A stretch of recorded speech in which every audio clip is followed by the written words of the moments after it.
kejadian awal pada tanggal 20 Februari lalu ya. Ini ada cekcok antara suami istri. Sang suami tersinggung dengan ucapan sang istri, kemudian menumpahkan ke kop cabai ya tadi ya. Kemudian terjadi pergumulan, sang istri kemudian terdorong dan sang istri meremas keras ya untuk alat kelamin suami ya. Kemudian untuk berusaha dilepaskan itu sang suami juga memukul ke istrinya. Akhirnya terjadi saling lapor di Polres Depok, di mana sang istri melaporkan lebih dahulu, kemudian sang suami melaporkan kemudian ya. Dua-duanya semua sudah ditetapkan sebagai tersangka juga. Kemudian pada saat RJ dari salah satu pihak mengajukan RJ, pihak sang istri tidak hadir sama sekali, sehingga akhirnya kasus tetap berlanjut, ditetapkan semua sebagai tersangka. Untuk penahanan karena memang luka dari sang suami ini terkait alat kelaminnya sudah sangat parah ya, sehingga harus melakukan operasi. Tidak ada rekomendasi dari rumah sakit untuk tidak boleh dilakukan penahanan terkait kondisi fisik sang suami ya. Kemudian karena luka tersebut juga kita sudah menggunakan 2 ahli kedokteran ya, dari dokter yang tempat pertama kali diperiksa dari si suami, kemudian dokter yang biasa rutin digunakan sang suami untuk berobat 2 rumah sakit juga kita menggunakan keterangan ahli dari dokter bidang pidana menyatakan memang itu prosedur pidana, sehingga setelah kita pun sebagai tersangka pun sang istri karena memang dari awal sudah tidak kooperatif ya, RJ juga tidak hadir, maka kita lakukan penahanan pada kemarin malam ya. Kemudian viral berita bahwa istri adalah merupakan korban. Sebenarnya juga termasuk tersangka.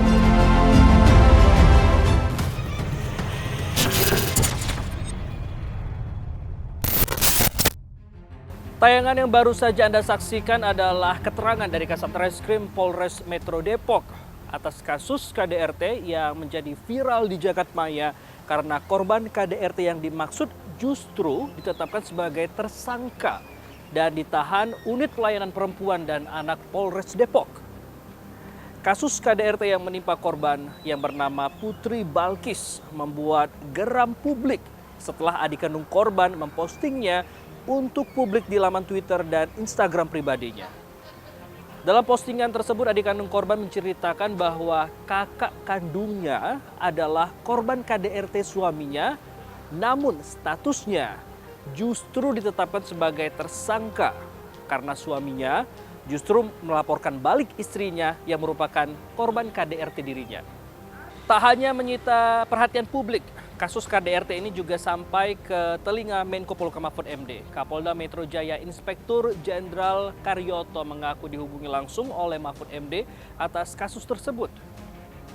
Menurut Inspektur Jenderal Karyoto, Mahfud MD meminta penanganan kasus tersebut perlu mengedepankan prinsip keadilan. Atas atensi Menko Polhukam, Kapolda Metro Jaya dan jajarannya langsung mendatangi Polres Metro Depok untuk mengecek secara langsung soal penanganan perkaranya. Selanjutnya, Polda Metro Jaya memutuskan untuk mengambil alih penanganan kasus tersebut. Kapolda Metro Jaya beranggapan bahwa kasus tersebut perlu ditangani oleh penyidik yang lebih berpengalaman. Dengan demikian, kasus KDRT yang menimpa Putri Balkis ini akan ditangani oleh jajaran penyidik Subdirektorat Remaja dan Anak pada Direktorat Reserse Kriminal Umum Polda Metro Jaya.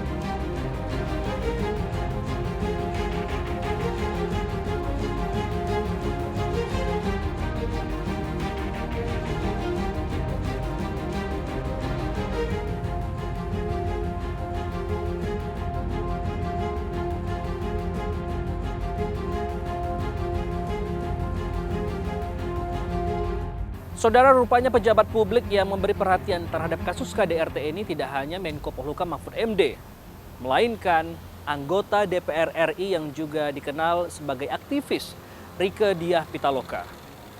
Turut memberi dukungan terhadap korban dengan datang langsung ke Polres Depok guna memastikan agar pihak kepolisian bisa menerapkan keadilan terhadap korban kekerasan.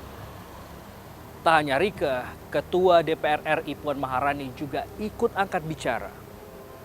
Menurut Ketua DPR RI Puan Maharani, kasus ini adalah presiden yang buruk karena kurangnya kepekaan terhadap perlindungan perempuan.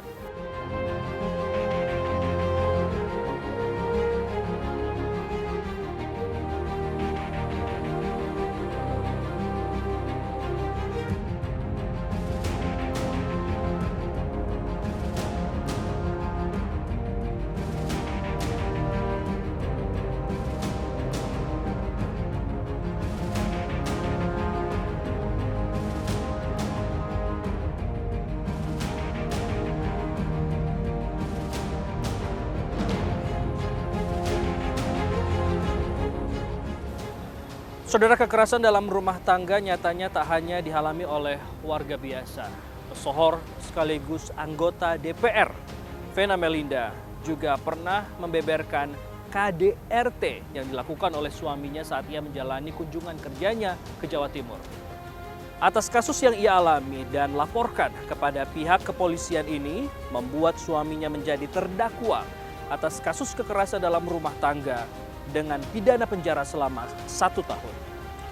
Selain Vena Melinda, kabar KDRT lain baru saja berhembus dari kompleks parlemen, yakni Bukhari Yusuf yang merupakan anggota DPR harus kehilangan jabatannya setelah istri keduanya, MY, melaporkan dirinya ke Mahkamah Kehormatan Dewan atas dugaan tindakan kekerasan dalam rumah tangga. Kuasa hukum MY menyebut bahwa Bukhari diduga memukul tubuh kliennya hingga berkali-kali, bahkan juga membanting hingga menginjak kliennya yang sedang hamil. Tak hanya kekerasan fisik, kuasa hukum MY juga menyebut bahwa Bukhari melakukan kekerasan seksual kepada istri keduanya tersebut.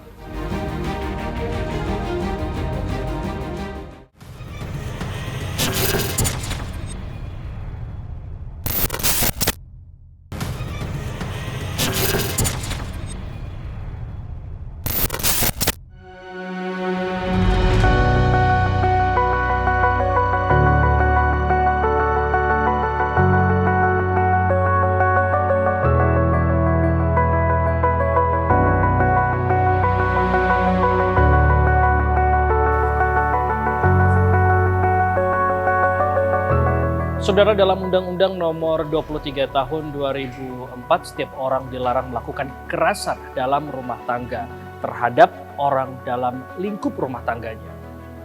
Namun tampaknya undang-undang tersebut masih belum cukup mampu untuk menghentikan aksi pelaku kekerasan dalam rumah tangga. Kasus kekerasan dalam rumah tangga masih terus terjadi hingga saat ini. Tak pandang kalangan ataupun kelas sosial, kekerasan dalam rumah tangga masih menjadi ancaman yang menakutkan. Menurut data dari Kementerian Pemberdayaan Perempuan dan Pelindungan Anak, sebanyak 25.050 perempuan menjadi korban kekerasan di Indonesia sepanjang tahun 2022. Jumlah tersebut meningkat 15,2% dari tahun sebelumnya yang mencapai 21.753 kasus. Ini menjadi data akurat bahwa kekerasan terhadap perempuan di Indonesia semakin marak terjadi, baik dalam bentuk kekerasan seksual hingga kekerasan mental. Lantas sebenarnya apa langkah pemerintah untuk menekan darurat kekerasan dalam rumah tangga ini? Saya akan temui Deputi Bidang Perlindungan Hak Perempuan, Kementerian Pemberdayaan Perempuan dan Pelindungan Anak, Ratna Susianawati.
Terkait dengan pandangan Bu Ratna ini, pandangan dari Kemen PPPA ini terkait menyikapi banyaknya kasus KDRT yang banyak menyita perhatian publik belakangan ini seperti apa Bu, sebenarnya? Ya, kalau kita bicara KDRT ini kan salah satu bentuk kekerasan ya Mas Fajri ya. Tentunya Indonesia kan kita ini tidak mentolerir sekecil apapun itu kekerasan tidak boleh terjadi. Jadi inilah yang kemudian kuat ya, jaminan hukum kita juga sangat kuat, bagaimana konstitusi kita juga memberikan perlindungan, bagaimana semua orang sama kedudukannya di depan hukum, bagaimana memastikan martabat, harkat dan martabat itu menjadi sesuatu yang harus kita jaga. Nah, kemudian juga ada undang-undang khusus ini kalau bicara tentang KDRT, kemudian penghapusan kekerasan dalam rumah tangga, kan kita sudah memiliki Undang-Undang Nomor 23 Tahun 2004. Ya, benar. Itu tentunya tidak diragukan lagi dari sisi legal standing, dari sisi jaminan hukum tidak diragukan lagi. Namun sekali lagi ya itu menjadi kekhawatiran kita bersama ya saat ini kalau bicara KDRT, karena berbagai data dan survei yang kami lakukan, kekerasan dalam rumah tangga ini luar biasa. Tidak hanya dampak dan resikonya, tetapi juga kejadian ini kan fenomena gunung es ya. Banyak sekali kasus-kasus yang kemudian tidak terlaporkan, yang kemudian itu sebenarnya terjadi di masyarakat. Nah ini misalnya di layanan aduan kami kan memiliki sahabat perempuan, hotline sahabat perempuan dan anak 129. Oh, Sapa 129. Ya, benar, Bu. Itu adalah sebagai bentuk negara hadir melalui Kementerian Pemberdayaan Perempuan dan Perlindungan Anak untuk bisa menjawab persoalan-persoalan apa sih masyarakat dan khususnya perempuan dan anak yang mengalami kekerasan, mempermudah mereka untuk bisa melaporkan.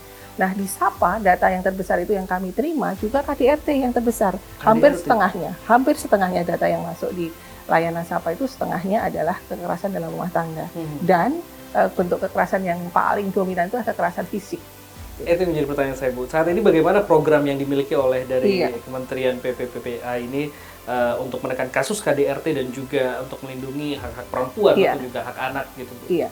Kita melihat apapun itu pemerintah melalui Kementerian Pemberdayaan Perempuan dan Perlindungan Anak, Mas Fajri, kita melihat fenomena kekerasan ini selesainya harus tuntas ya. Harus dari hulu sampai dengan hilir. Kita harus memikirkan aspek hulu yang terbesar itu pencegahan. Pencegahan artinya kita tidak mau terjadi korban-korban berikutnya. Tetapi ketika sudah terjadi korban, di tengahnya adalah kuratifnya, artinya penanganannya. Begitu selesai penanganannya, pasti ada kebutuhan di hilirnya, pemberdayaan.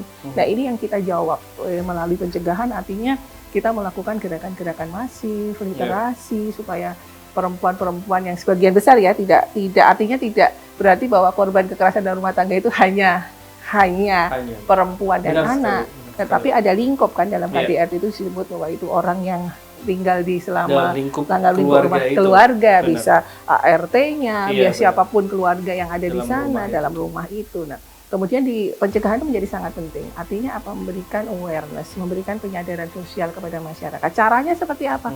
Ya harus sosialisasi masif, literasi, kemudian sosialisasi ini yang di hulu. Kemudian di penanganan tentunya dengan meningkatkan skop layanan-layanan yang harus kita miliki. Ya tadi ada Sapa, kemudian kami juga mempertimbangkan kalau di daerah kami ada UPTD PPA, koordinasi-koordinasi. Oh, sudah ada koordinasi-koordinasi juga di daerah ya, Bu? Pasti, ini karena mekanisme yang harus kita bangun kan pusat dan daerah, meskipun itu ada pembagian kewenangan. Baik, Bu Ratna, terima kasih banyak ini atas waktunya, mohon maaf mengganggu. Sama-sama. Satu lagi Mas Fajri, ada satu sebetulnya, program yang juga terus kita kampanyekan. Sekarang ini korban banyak kasus-kasus yang yang terungkap itu karena keberanian korban loh. Nah, itu. Jadi, dare to speak up.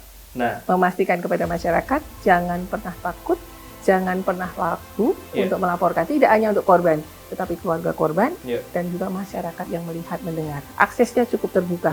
Kami menjamin kerahasiaan korban, kemudian juga identitas korban, kemudian juga memastikan mereka mendapatkan layanan yang cepat, tepat, dan tuntas. Dan juga sesuai dengan kebutuhan korban.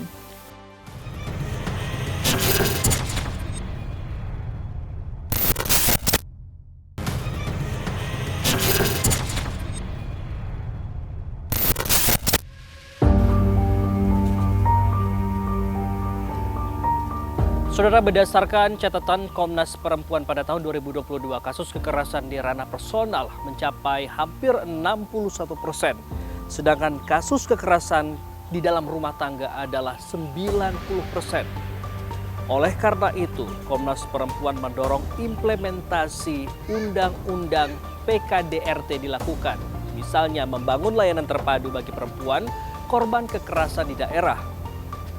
Terkait dengan kasus KDRT yang viral dialami oleh Putri Balkis ini, Komnas Perempuan tengah mendalami adanya dugaan kriminalisasi terhadap korban KDRT. Kini Komnas Perempuan telah mencatat kasus tersebut sebagai pengaduan yang diterima oleh Komnas Perempuan dan akan menindaklanjutinya dengan pihak-pihak terkait.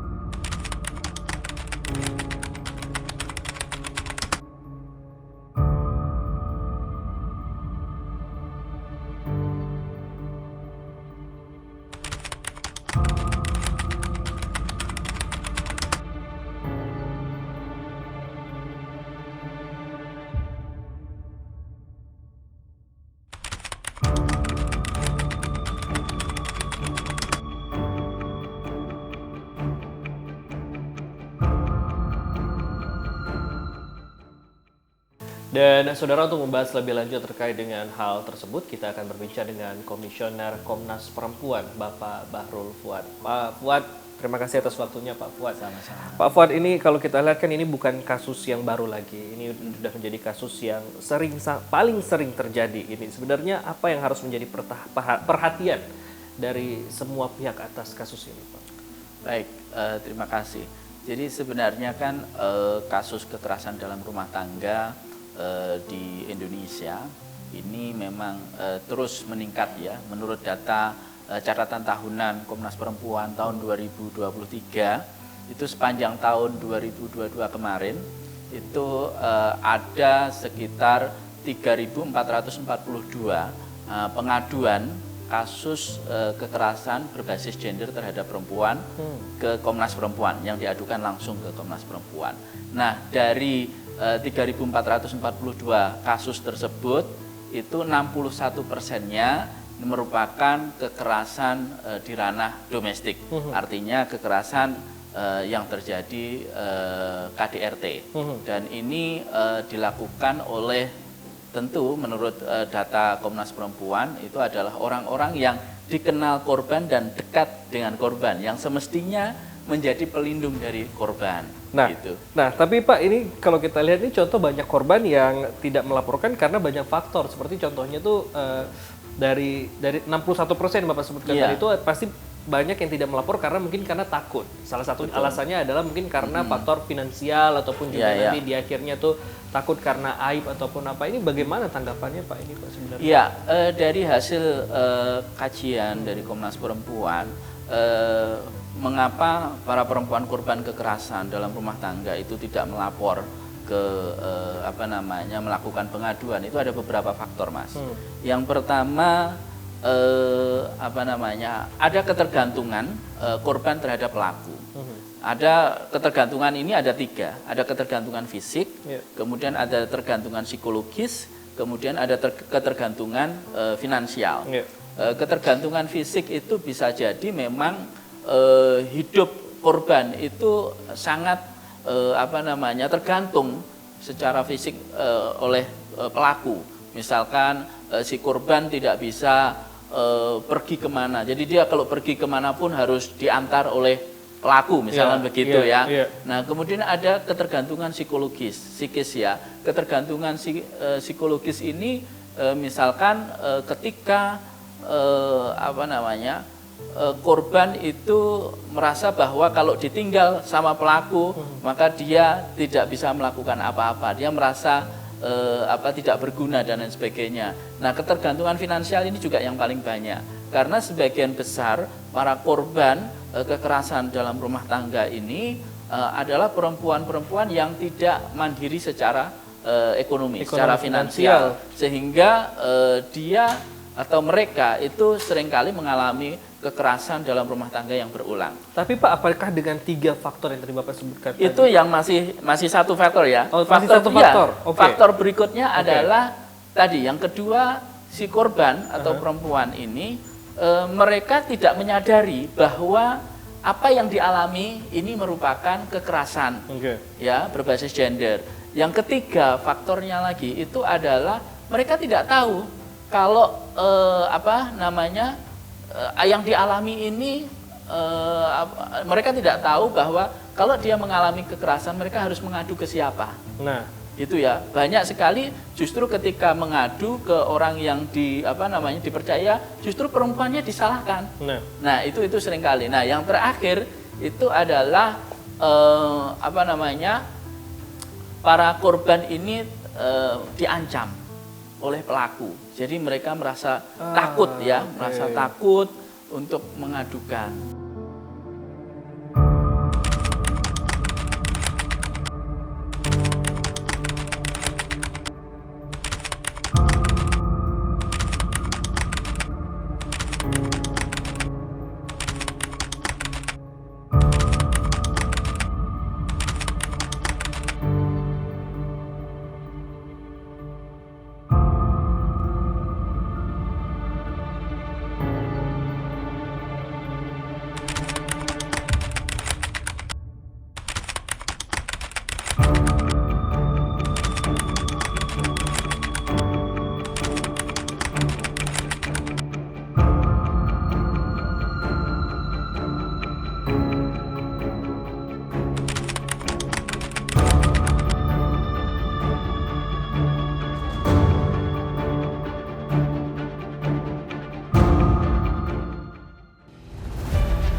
Saudara, jika Anda melihat dan ketahui adanya kekerasan rumah tangga yang tengah terjadi, yang perlu Anda lakukan adalah segera menolong korban. Baik dengan melindunginya dari KDRT maupun memfasilitasinya untuk mendapatkan perlindungan dari pihak yang berwenang. Jangan takut, jangan diam. Pelaku kekerasan dalam rumah tangga harus dilaporkan dan dikenakan hukuman sesuai dengan undang-undang.